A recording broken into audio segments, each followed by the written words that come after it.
Hola, ¿qué tal? Bienvenidos a un nuevo capítulo de la lógica del conflicto.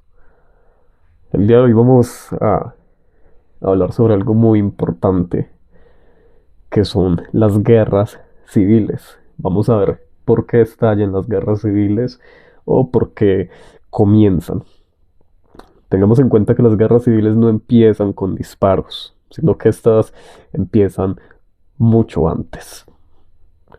Cuando una sociedad deja de poder convivir consigo misma, con su entorno.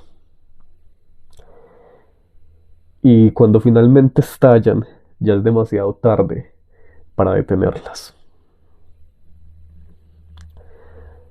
Solemos pensar que las guerras civiles ocurren por odio, que ocurren por ideología o por líderes radicales, que son explosiones de violencia en sociedades inestables. Pero si nosotros miramos la historia y la miramos con más atención, la miramos a detalle, con lupa, encontramos algo distinto.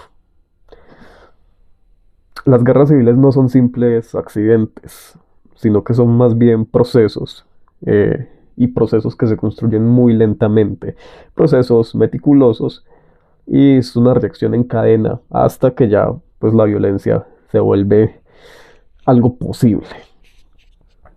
Solemos pensar que las guerras civiles ocurren por odio, ideología o simplemente por líderes radicales.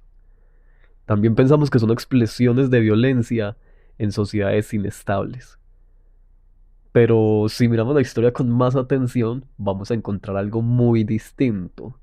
Y es que las guerras civiles no son accidentes, sino que son procesos.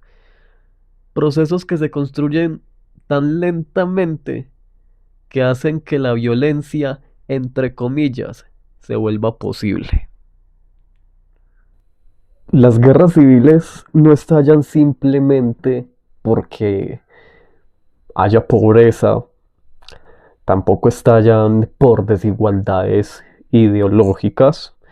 Y como les decía hace un momentico, no es algo que empiece de un día para otro, que esta mañana X sitio se despertó con ganas de pelear con este otro sitio. No, como les estaba diciendo, como les dije, es algo que se gesta con mucha anterioridad. Además, de hecho, muchas sociedades con desigualdad o con tensiones políticas no llegan a la guerra.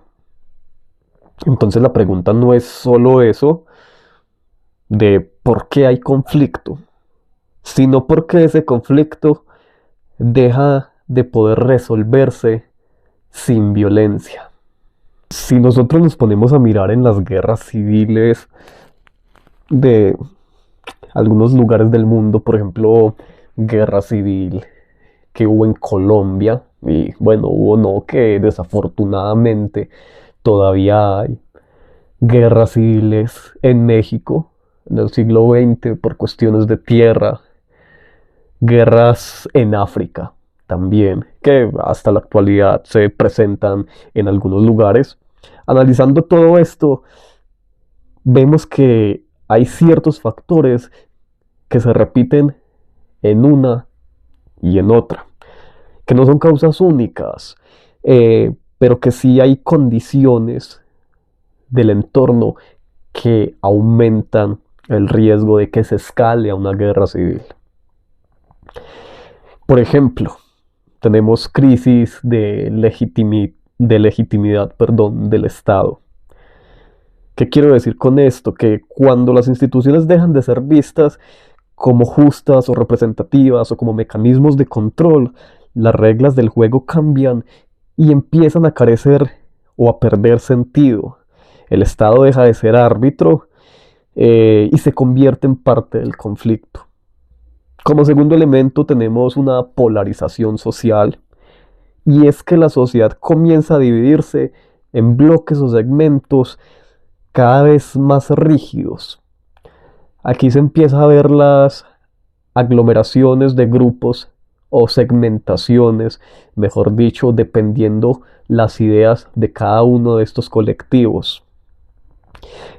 Es ahí donde el adversario político deja de ser un oponente y se percibe más como una amenaza.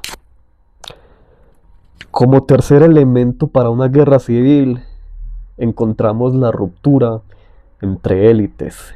¿Qué quiero comentarles o qué quiero decir con esto? Es que cuando las élites ya no pueden resolver sus disputas dentro del sistema, vemos que la confrontación se intensifica y en algunos casos se traslada a la sociedad, es decir, se escala desde arriba, se va hacia abajo y crea casi que un efecto dominó de manera inmediata.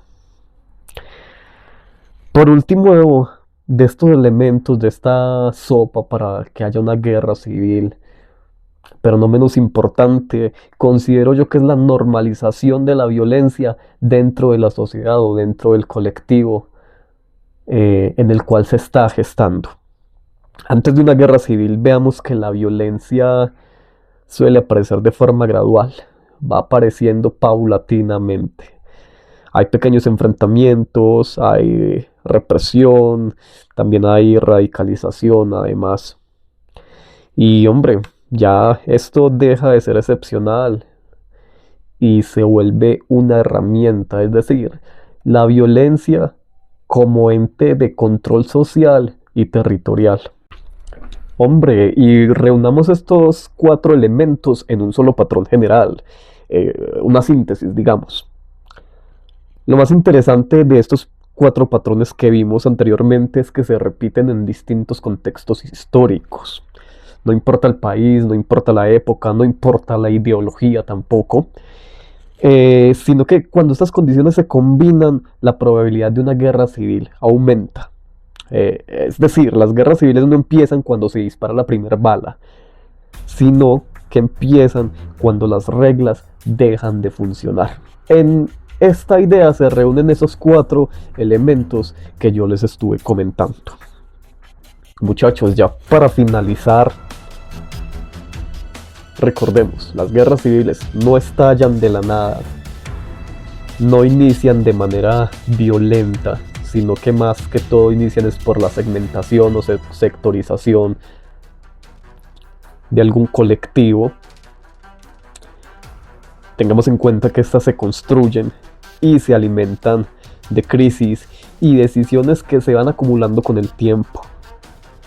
Si no entendemos esa lógica de cómo se construye una guerra civil, difícilmente vamos a poder entender cómo utilizar las herramientas para que éstas se detengan. Esto es la lógica del conflicto. Aquí no contamos guerras, las analizamos.